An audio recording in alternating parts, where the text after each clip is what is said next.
Ouais, ban Europe, ban Asie, ban Afrique, ban Amérique, ban Océanie, partout dans le monde, bisognoso, to s'abonner massivement à Congo Liboso TV. Congo Liboso TV, ba gag, ba émission, ba télé-réalité. Nyonso kitoko s'abonner massivement à Congo Liboso TV. Ayuna.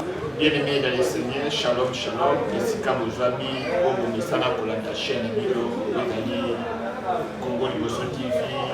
Na émission na bino bolandaka à la montagne de Tikanzambe apa mozabino amona bino bisika bozali boza kolanda biso toza na esengo lelo mako ya basusu po ezali apôtre Blaise Mwanda bazali missionnaire na mboka na biso tolingi topartage na ye lisusu thème oyo tobandaki c'est la spiritualité bien-aimée. Vous savez bien-aimé dans le Seigneur Bible ezoloba en réalité à l'homme c'est l'esprit bien-aimé. Vous savez, c'est très important. La vie à moto, c'est la spiritualité. C'est pour cela que les gens ont frappé la mise au je crois que nous avons toujours continué. Tika Nzambe apambola bino. Tika Nzambe apambola bino yozuli baku ya kolandozo kazo ya kolanda biso eza grâce eza privilège pour Nzambe asali biso. Na kanisa nazoni pa apôtre Blaise pa bonjour. Bonne santé. Santé va bien. Oui nangola Nzambe Nzambe akosunga Nzambe. OK, apôtre Blaise toye pa na yo tobengisaki yo na mission na biso à la montagne de Béquet. Donc, il faut parler un peu des ambassadeurs de côté de la spiritualité. Il dit vraiment, où expliquer ensemble, où expliquer les combats dans la mission de Internet, les combats dans partout en Europe, en Amérique, partout en Afrique, en Congo, Awa. Vraiment, il dit besoin de m'appuyer. En réalité, en l'homme, c'est l'esprit. Mais aujourd'hui, dans l'église de Dieu, église église des réveils, mais nous voyons plus les années spiritualité, nous voyons plus au péné parce que l'église est années spiritualité, l'église passe dans l'autre, et la spiritualité, mais l'autre monde dans l'église, c'est la chair qui contrôle, c'est la chair qui dirige. Comment expliquer les années? Merci beaucoup, Pasteur Sylvain, merci beaucoup à l'intervention de la mission. Je vais toujours continuer sur la spiritualité. La spiritualité, c'est un caractère. La spiritualité, c'est un comportement, c'est une attitude que nous manifestons à l'égard de qui? De Dieu. Au Bible, le Bible, on entend Jean 4, le 4, le Bible, sur le 20, moi, je suis dans le Bible que nos pères ont adoré sur cette montagne.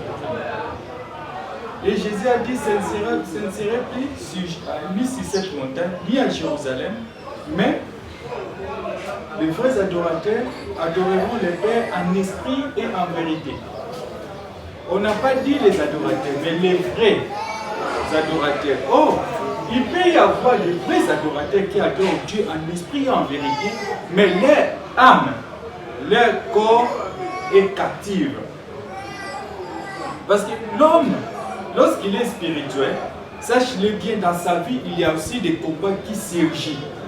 Ok, quand on a ça, il a kanzamba, il y a la kanzamba, puis il mais au moment dans le domaine spirituel, il est bloqué. Au moment dans le domaine spirituel, il vient dans l'église. Tout le monde a l'église, ça va 40 jours à jeûne, 100 jours à jeûne, le programme à prière les alliés. Mais on écoute la vie à des années, et ça bloqué. Allez, nous avons même à l'élire par Nzambe. Nzambe a quoi délivrer Nzambe a quoi big sangai. Ce n'est pas le problème de Dieu, c'est son propre problème. Parce que son propre problème, pourquoi? Parce qu'il doit comprendre la nécessité de Dieu dans sa vie. Il doit comprendre des réalités qui s'attachent à sa vie, qui s'attachent à sa marche avec Dieu. Il y a un moment où Mingilelo vivre en Nzambe, mais en réalité ils ne sont pas avec Dieu. Mingi lelo non, nous sommes trop spirituels. Mais la haine, la jalousie, l'envie, de mauvaises pensées rien dans tous les êtres spirituels. Allez, dis-moi maintenant, ce que tu as dit que tu as dit spirituel. Où sont nos vrais spirituels? Ok, merci beaucoup. L'homme de Genzamba Kambo. La cantia, l'élo, Eza, moi passe mingi. Cher, tu es bien beau. Eza, Esika, où il veut transmettre vie. L'esprit de Dieu parle. L'esprit de Dieu va dans la chair. Et aujourd'hui, tout le monde a chair. Le discours moko vain. Le discours moko boyé. Il y a plaisanterie. A voyager qui sapato na lata qui ozomona mutu cher maté ya mutu côté ya lokola dana problème tuna mutu mo betona aye unique maka kalikina pour que abanda kubuka banda koloba mabe éviter est-ce que spiritualité est-ce one is moral mon église beaucoup de prédications ces derniers moments comme moral et c'est souvent nzambe pourquoi comme moral parce que ozomona mutu donc, il y a prière, il y a intimité dans Nzambe, exact. Ok, on lukaye, on dit diable ça bien. Assumé même pas pasteur, même pas chrétien. Assumé le combat. Dans ma bimisi internet. On écoute Moussa Nzamba beaucoup fan dans internet pendant 5 heures du temps. Même journée, on dit ma la muka qui on écoute un tchaké. Mais tout naïe, Nzambe le logo solo ni. Surtout sur la muka qui kaka mamuko na ko la muka pouf bazwa qui appelle. Risque ça lui ka robot de la terre. Mais écoute, na ba église ba ko imposer ba du jeune. Oui, Mikolo est comme une position à jeune. Ba imposer bino jeune. Mais jeune non pas ko imposer bino ko kuta jeune on a quand ils ont fait ça ta résultat pour malonga. Au coup d'abatu bazou gêné, mais la solution n'est pas là. La solution n'est pas en activité. Au coup d'abutu, à l'objet que nous, on a luka qui les longs abeilles que nous moni mutuazo les la nakati église à l'objet qui batu à l'objet que muto le loi kota qui n'a profondeur. L'objet kazo matana nzambe. Mais en réalité, il est toujours en train de marquer les pas dans les vides. Mais où est le rôle des serviteurs de Dieu dans l'église?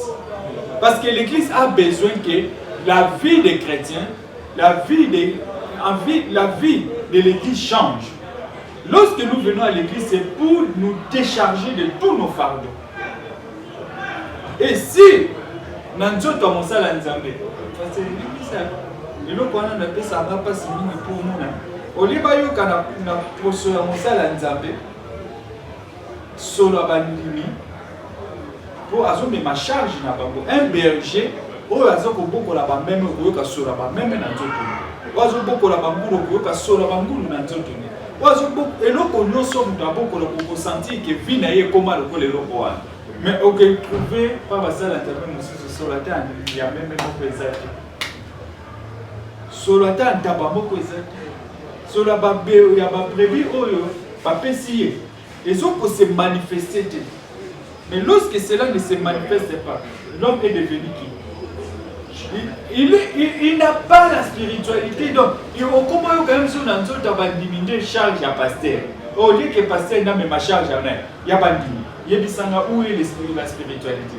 Oh, dans l'esprit, comme on dit, c'est l'esprit qui nous a créés. Tant que l'esprit nous a créés, nous devons vivre selon l'esprit. Oh, si l'esprit nous a créés, comme Job 33:4 le déclare, c'est l'esprit qui nous a créés. Nous sommes la nature de l'esprit. Or, lorsque une personne est la nature de l'esprit, il vit dans l'esprit, il doit manifester la nature de Dieu en lui. Il doit commencer à marcher, à vivre en conformité avec la parole de Dieu. Mais au moins, dans mon tuto, se faire belle. Beaucoup de personnes, ils sont en train de se faire belle pour aller à l'église. Mais dans leur cœur, il n'y a absolument rien. Dans leur cœur, c'est le diable qui trône. Dans leur cœur, c'est une mauvaise pensée qui prend le dessus. Dans leur cœur, c'est la haine qui prend le dessus. Dans l'air que il n'y a que des envoûtements sur envoûtements. Au monde à Bango, Bazola, à la team manteau à une église, à la team veste à une église, mais veste sur les hommes manteaux, il y a une pudicité, les hommes manteaux, il y a querelle, les hommes manteaux, il y a médiocrité, les hommes manteaux, il y a pour minimiser bateau. Mais en réalité, d'abord, c'est l'esprit. Merci beaucoup. Laissez de bénissement l'homme de Dieu. Nous allons continuer. Nous allons poser aux questions à l'homme de Dieu. Et il y avait un jour, ne connais pas pasteur, moi on a Koufaki, qui est Nathalie, qui est Naye, la consolée, et pour la dit pasteur Wana, à Balaki Moissité. Balaki Moissité, famille à Moissi, et la salle de Kobo. Et si pasteur n'a dit pasteur, il faut régulariser le Kambalibal. Moi, c'est là, maman Bozanaye. Le pasteur me dit, est-ce que Ada Pesaka Mbongo a d'autres pananes? N'ayez est-ce que spiritualité de ressemble à la Zambie? Est-ce que ils ont importance? Je peux me sentir beaucoup vivre na yo, peut-être Mbongo a d'autres idées. Éviter spirituellement, est-ce qu'ils ont une efficacité? On a dit parce que il y a zone qui a appelé ça qui bon ma d'autres il y a plus fallait oh attends appelé ça qui bon ma d'autres lorsqu'on a tiré dans son côté bah l'oblimisi moi si pour ça là moi si c'était déjà un sacrifice. Dans la vie spirituelle, un homme de Dieu il a trois sortes de process. Premier process mon ça là nous a pas maka les amis. Ezali o ezaya mopanzi na ye ntango mwasi mobali alali nzambe alobi kolongola mwasi na ye na côte c'était déjà une grossesse qui était déjà consommée. Deuxième grossesse ezali oyo ya pas vendre. O Paul alobi na mokanda Galate 4 verset 19 abi je prouve le douleur d'enfantement abi na bota bino. Et troisième grossesse, c'est aller au Tina Mokongo, ça n'a pas de ya salini à Bodi. Mais si vous avez dit ça, vous avez dit que place à date, à d'autres, exact. Mais Isaac a fait ça à d'autres. Et Jacob a fait ça à d'autres. A travaillé pendant 14 ans pour Zandéa, à Zwana, Rachel. Et ça qui donc tout sacrifice que l'homme vécu, tout ce que nous devons faire, il y a un moment où on a mal épelé, il y a un problème sérieux dans la tête à cause de nous. Ce qui est honoré, moi c'est honoré, moi c'est le rôle là, aux hommes il y a ma sapoté. Mais honoré, moi c'est parce que c'est Dieu qui t'a donné cette femme. Oui, moi aussi, quand on va le baguer, celui qui trouve une femme trouve le bonheur. Pas vite que celui qui trouve un homme trouve le bonheur. Mon bal a besoin d'un bon belé quand on va lier. Mais au bout de la carte, il y a exact. Mais lorsqu'il trouvera une femme, sa vie changera. Nous devons honorer. C'est ça, nous devons ne pas les garder. Aïe, valeur à moi. Dans la spiritualité, parce qu'ils ont trouvé que Ban n'a pas la possession a été. Oui, mais Mingi, Balia Kabamobana, ceux qui ont trouvé que Yomo Mobali, Bazomona qui montre ça la possession a été. Et deuxièmement, Bazolia Obana, ceux qui distraction paysanne. Troisièmement, Balia Kabamobana, à cause de la négligence, valeur au Yosoye pour apporter affaire qui envers moi si nous. Quatrièmement, parce qu'on y a au Pébana, ceux qui étaient au Bali moi ça zone n'a commis ça là qui au yé pas yé. Oui, mais la tête du bal, ceux qui moi ça comme qu'on yé pas yé. Il y a qui comme problème. Et comme le rôle des royaumes n'a qu'à tenir, il y a des dirigeants n'a qu'à tenir, des leaders n'a qu'à tenir. Or, ceux qui moi ça y est, ils comprennent que quand nous tout est, nous avons membre. Parce que lorsque l'homme quitte sa famille pour venir, pour épouser une femme, il laisse ses membres dans sa famille. il vient seulement avec la tête, la Katani, Yaliba. Et lorsque la femme quitte leur maison pour venir dans le mariage, Atika va me tourner, et pas na maman. Ayaka pas na maman. Yamo Balobi que Christ est la tête de l'église. Christ est la tête de l'église. Donc, les membres, ce sont les fidèles. Or, les membres, c'est ma beau connu, c'est ça moi aussi. Moutou et ça mon bal. C'est pas l'homme, c'est pas la femme qui voit, c'est l'homme qui voit. Nous allons continuer parce que aujourd'hui, on a la valeur que l'homme doit donner à sa femme. Et ça valeur beaucoup valeur beaucoup tellement immense.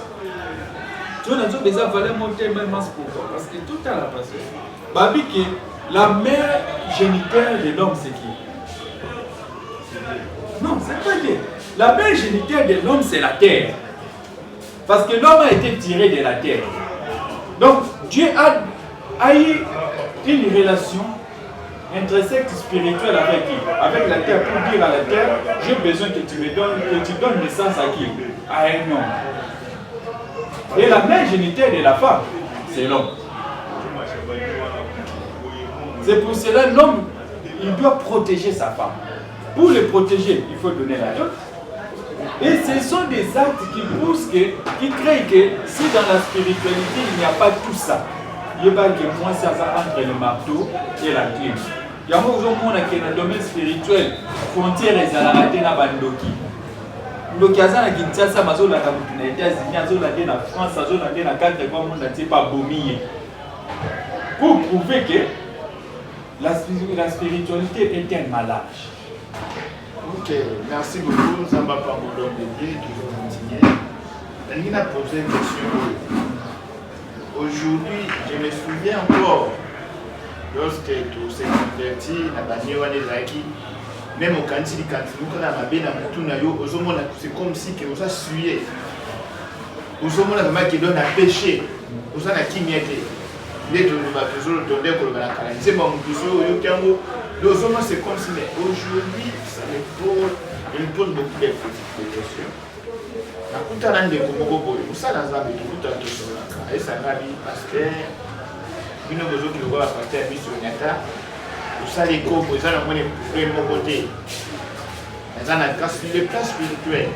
Est-ce que les publicité, la vie à bas le comme dans mon mode. Au moment où on a est-ce que on a une vie spirituelle, la spiritualité, et ça a un impact? Ça a un impact. Tout est dans la logique. Tout est l'eau. Bah, vu que nous vivons par la grâce. Tout le monde, au écoute, pas on a eu 60 pour pouvoir agir. Or, la Bible déclare que la grâce est trop. Or, la grâce est trop. Tu ne peux pas faire des Christ comme tu le prends toujours comme un agneau. Or, les jours du jugement, il ne sera plus un agneau. Il deviendra maintenant un lion. Or, un lion, lorsque tu le caresses, tu as un mouquet. Il y a des manzaka qui a le bon vélo, même au quartier manzaka papa. Mukolo kukolaka. Usuka zaina nyo komo ina manzaka te. Oye ba valeur manzaka ne. Mais mukola kukolaka. À comprendre que when nourriture n'est pas zayo. Il va mukola na potishikite wa 1000 morceaux. C'est ça la grâce. Nous disons que nous vivons par la grâce. Nous sommes sous la grâce. Mais quelle grâce vivons-nous? Ou bien nous prenons Christ comme Dieu dans notre vie. Lorsque tu vis ta vie, fais de cette vie un mode, le mode nous permet de vivre au salami. Où il y a vivre dans le cercle kakaya nzambe. Au vivre kakaya dans le cercle ya nzambe. Au vivre dans le cercle ya mabete. Ce qui fait mal, batu mingi bazo vivre dans le cercle ya mabe. Batu mingi bazo comprendre que Christ mérite beaucoup plus que ce que nous disons de lui. ça avoir mon amour qui est aussi bien dans le coup de temps vous savez le moi la papier pour vous le dire au ça n'a rien vous comprenez papa et facile au ça n'a rien au groupe au télévision il y a beaucoup de gens qui poussent les gens à faire dans la prédication les autres batteries bateau qui délivre le pôle en mutumu soir mutumu le pôle ya façon ya prédication de batupé va péter les mapos pour vivre vraiment tu nous as aidé pour vivre dans l'impudicité et aussi on a vivre comme on a ici on bête à ma polongo na vie verset biblique na retour de la nzambe misanga na zamu to masumi et c'est bien il y a ça va on va tout bien mais il est pas que la grâce est trompée. Jésus-Christ est là encore comme un agneau. Mais lorsqu'il viendra comme les lions, grâce aux à la Ok, merci beaucoup. Toujours qui est vers la fin, mais on dit à toujours qui est dans le souka. Je vais poser une question pour l'homme. Vous savez, aujourd'hui, l'église Nabusso, nous les pasteurs, sommes des pasteurs. Spiritualité, et l'autre, tout le monde a posé une partie. Pourquoi on a posé des questions? Soit tu ne comprends pas moi, Abandi Moussala, on a même la Bible, on a qui prémisse. Donc, après, si la parole n'a pas naïe, pas connaissez la parole, quoi, madame, mais le bloc, on a toujours beau et amour. Le dit ça, c'est diabolique. Ils ont mené dans la tout, dans la top, ils ont mené dans la mieux. Voire même dans le terrain de Komoko, on a permanence, on a tout le de Koyo et on a permanence souvent dans le dé. On a maman fait aussi battre, et moi, on a vendre la permanence. Personnellement, moi, la zone c'est la vie qui ça avec tout ça. Et le boulot pour un abat, tu vas respecter mon frère. Tu es ici, tu es là, ma cambassade, tu as Kindoki. Papa na bina loba no liloba, maman na ya loba no liloba. Opa mola yete. Yaka na mopa nzambe. Ndi to loba yaka na mopa nzambe. Na éviter de ko répondre ni mesikala. Comment lui so de zo na Bible. Prémisse et le ko papier ça on pas nzambe. Mais ça l'air on dit mais si un enfant a un envoi à son père, surtout qu'il a Hébreu 6, il ne faisait pas. Éphésiens 6, verset 1 à 3. Par lui, enfant obéissez à qui? À vos parents. Ce n'est pas seulement les parents charnels, hein? Même les parents spirituels. Il faut obéir à ton père spirituel, à ton père dans la foi. Ton père spirituel, obéir aussi à ta mère spirituelle. Obéir aussi à tes parents biologiques. Il faut les honorer. Ta papa peut être à l'andoki. Maman peut être à l'andoki. Les actes que mon colomoni a yé pas nayo, bilono se comme panique. Oui, bah tu dis, il va comme ce qui a ramoni quand l'andoki est nanda, il dit que maman est ton papa n'est pas l'andoki est nanda. Eh, ah, vous avez comme paniqué. Ah, vous avez que ça. Oh, il y a une collection à battre. Quand tu m'as même combo, ma combo, le bénin millier monnaie pipa. Tu combo ma colonie et côté qui n'a pas une femme. Mais à vous savez que pour qu'il soit ce qu'il est aujourd'hui, c'est grâce à cet homme, grâce à cette dame. Ce qui nous a pas dit comme canal à collègue, c'est pas que ça si je vous vois. Il y a pour ridiculiser, il y a pour mépriser, il y a pour téléméler, il y a pour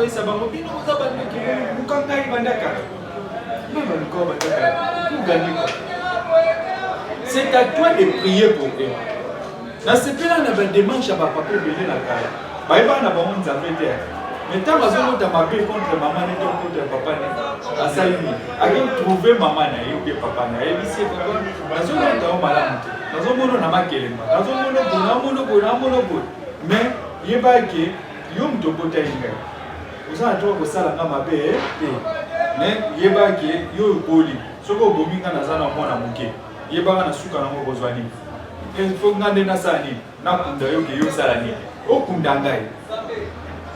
L'objectif principal est ça simple que quelle que soit sa nature, tu dois l'aimer. Il faut sombrer les poutres. il faut sombele lipa. Il faut sombele nyonso aza na mokosa. Pesa ye. Alia, amela. Parce que ezalaka akeke mokolo baoye soki akufi nde contribution esa ya nini tosombele cercueil tosala tohonore ye ekomi kaka lokola moto akufaki akufi mbala moko bapesa ye grade badekore héros national bien généraux azalaki colonel akomi général na quartier azalaki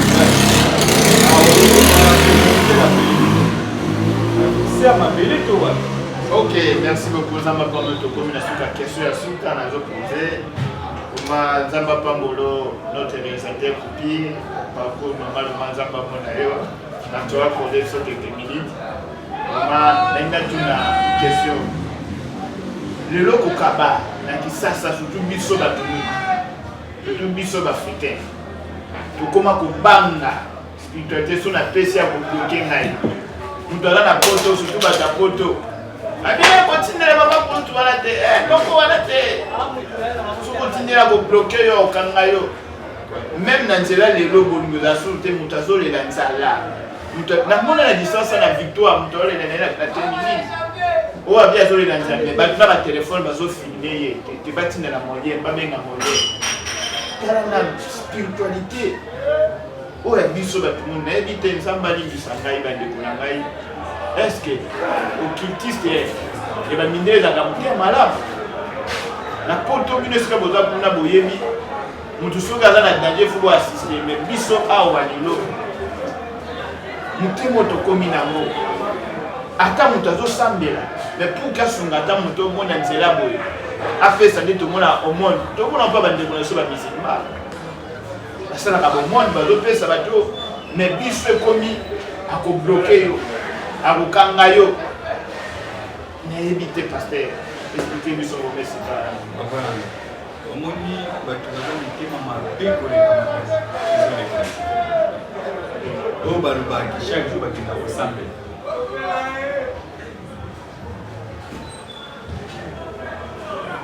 par exemple na boloba ezaki omona vina bisika nyonso na tambola eza na Kinshasa eza na baprovince parce kosala mission j'assiste tout le ozala ndoki mais monaki yo mpe ndenge okombwaki na butu na ndenge okosalaki nini ozongi mobeli otindike oyebisa apote asombelanga kisi na wapele na kosali na osombela okisi mpe nake na tali yo mpe nasambeli mpo na ye naye so obongo na motema na soki okei na eglise lelo moto azomonaki ye mpo asalela moninga bolamu azomona ngo eza problème okoki ekuta ye mosusu na kati ya eglise lelo okikuta bachômeur baza ebele mais paster ayebani mpe na bato mpe oyo bakokosha bato wana babranche bango na misala mais avandi na ye abude nga mpe nabundanaka ntango nazwaka mosala bango mpe basali babundana soki dime ye te na eglise soki bato bapesa ofranda malonga te bino bolingi kocontribue na mosala nzambe te mais pour mieux contribuer dans l'œuvre de Dieu il faut que bato basali batravailler. Proverbe 12-27 et le précieux trésor d'un homme c'est l'activité. Or si une personne se met au travail, sache-le bien, toute sa vie sera comment? Libre. Pour pouvoir n'a pas besoin à moutou, nyonso. Babi si na Thessaloniciens 3.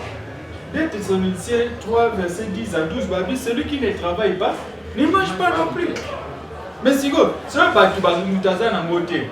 Ou bien ils ont la facilité pour aider ou aider, ou bien que mutual za ba difficulté le bi que là nzala tali ngaki ngaki mnasita kiyo o souffrir na kati église ozomona lelo na église l'amour mbayebi que mutual exemple ala la kaniem donc atika kwa na permanence à église parce que azo po bana mingi ba koma na kati église mona ba suivi ba che wana vanda ba suivi à église ba yebi si que vanda na kati église. Mais tantôt, bah, il va rater au pays, c'est 100 francs que même à débrouiller à Kabima, comme on m'a dit dans ça, mais dans compte église, on devait prendre soin de cette personne. Pour poser une question, comment tu vas? Là, c'est santé le zamalam. Au moins, il y a un sous au tali au lobité, soit quelque chose de un sous. Ou est-ce que le Nicolas Zoganjo tout ça, on doit prendre ça en compte. Mais dans les églises, il n'y a pas l'amour. Il n'y a pas l'amour dans l'église. À l'époque, nous avons même assemblé 1000 ans dans l'église à Tika. Pour mettre Bino, l'émission prochaine, pour parler si l'autre. Pour mettre que vous allez brancher, vous abonner à la chaîne d'émission. Yango moni Zamba yeba kosunga makomba. Zamba sunga biso po makamuni na chambre. Zamba sunga biso po ke mabe oyo elongama na kati ya église sali ebima. Pe Nzamba pesa libota na ye ke kimia. Apesa ngo esila. Apesa ngo bolamu. Apesa ngo nyonso za moto. Apesa ngo oyo nyonso eza malamu. Yango moni tolongwa kozala kaka pesa. Oui, il y a une différence, parce que tout compris, il y a une différence entre les enfants d'église et ceux qui vivent dans la nature d'église. Amen. Évitez ce qu'on-là que des personnes vont saluer. Oui, j'ai salué premièrement d'abord mon père spirituel. Mon père est de la foi, l'apôtre. Moi j'appelle l'apôtre parce que c'est un prophète, c'est un prophète. C'est lui le coordonnateur de la famille de Marie. De l'RSC, c'est le prophète Pierre Boulisé, Bishop. Et ainsi que son épouse, maman ici, à Kébou. Nzamba va comprendre la maman dans Moussala, maintenant nous allons faire les amis. L'église missionnaire, les amis. Les alliés ensemble, les ensembles missionnaires l'église de Dieu. Nzamba va kupambola. Apambola bamote, apambola basali nyonso Nzamba baza ko servir na kati ya institution wana. Na yebi na liza ko remercier lisusu. Libota. Maman Abotinga. Maman Saranyo Kimbisa. Ainsi que baleki na nyonso Clara Irène na libali na bango Nzamba pambola bango. Fabrice na Michel. Pe apambola bana ko bazobotana ko babotani to bakobenga ngani apambola bagaye ka apambola Yakim pe ayeba kopambola Muneve Trésor le prophète ainsi que son épouse Léa Mitaï na bébé na bango Jérémie et Nzamba ba kopambola la chair de ma chair oyo ayeba kopota mona la mon épouse Nzamba va kopambola mingi Sophia Lan mwana moi qui vient kaka na kuma madame mwana Nzamba va kopambola bisika zali apambola libota moko baba nyonso bazolanda biso pe apambola basala Nzambe nyonso mpona yeba na bango qu'ils soient des prophètes, qu'ils soient des évangélistes, qu'ils soient des pasteurs, qu'ils soient des docteurs, qu'ils soient des apôtres comme Jean Rémy, les prophètes comme le prophète Joël, il y a beaucoup. Nzamba pambola bana na ngai nyonso molimo oyo na kambanga. Oyo baza en Afrique, baza en Europe, baza en Asie, baza na 4 points mondiaux. Oyo na France, ezali au niveau mitoyen. Les docteurs, prophètes, Nzamba pambola apambola basala na 4 points mondiaux. Ok, Nzamba pambola miko la kibele ya kolanda biso to komi na suka to kiko sisate sans te remercier na pena ko remercier mon pasteur mon papa patriarche Dosso patriarche Aimé Mokonzo isko zali na meske na Kinga Saint Pascal patiska tuuti lelo na do kambe église le bon berger na bande ko porte William tuzali tuzo sala msala Nzambe na kata Nzamba pambola papa na ko suksa ko été ko remercier cette dame, notre DG, maman Nabiso Claudine Laclasse, Nzamba Pambola bien comme maman Tabita Docas, Nzamba Pambola yo, Nzamba Monisuko Zali, Make Nzamba Mona yo lisusu, Oezali, famille Mukena, papa Chanto, papa Mukambina Benga Kayo, na soutien na bino na FDD, na msoto la Kosala, Nzamba Pambola papa Chanto Mukena, maman Anto Mukena, sœur Nanga Deborah Mukena, Nayebi, Nzamba pambola yo, ola lise na Gayere Mukena, Darren Mukena, maman nanga Gina Ngoma la classe de l'Éternel Zamba Pambola maman nangai Zamba Pambola yo mon frère David Zirani na Genève maman Nadège Zirani Ingo iskaboza Genève namba na nyoso tuli bota mobimba Zamba Pambola bino de konanga papi kende bene skola na France na Paris Zamba molo musala Zambe Slavisa Kamini na Kidulus Zamba Pambola mon frère pasteur Corinne Gelis boza na douane de Zolanda biso Zamba Pambola bino boza na Frisi mon frère mon compagnon d'élite Berger Nema Goma Jacques Nema Zamba Pambola yo moma Zamba Pambola sikola na Cape Town na libota mona Zamba Pambola ma femme maman Vanesita mes enfants Zamba Pambola bino akanza mama nangai oezali la grâce maman Tabita Dokas Zamba Pambola bino na ko fêter 20 ans de ministère à deux on a ko fêter tout suspect 45 ans d'âge malgré ni les abato ba de la biso Zamba Pambola bino bozaki bila kolanda biso mafika dala na Kampala soko liko Pambola ngo Pambola ngeka mabete Zamba okanza bino toza awa pona ko sakoloba mabe pona ba ko sote mais toza awa pona ko sima libota na Zambe akanza soki eta ko libako ni mo santé sunda biso tote le Bazambe sala Zamba te akanza make soko ngo région de biso au numéro soko composé bis 243 82 170 94 67 la bandée sous bis 243 82 170 94 67 au Kojabiso soko la posa ya pasteur Blaise je crois au Kojoyer la kanisa Zamba Pambola biso to la kebela kulanda émission na biso vraiment que la cancer qui est sur zone de route dans la prochaine occasion à prochaine émission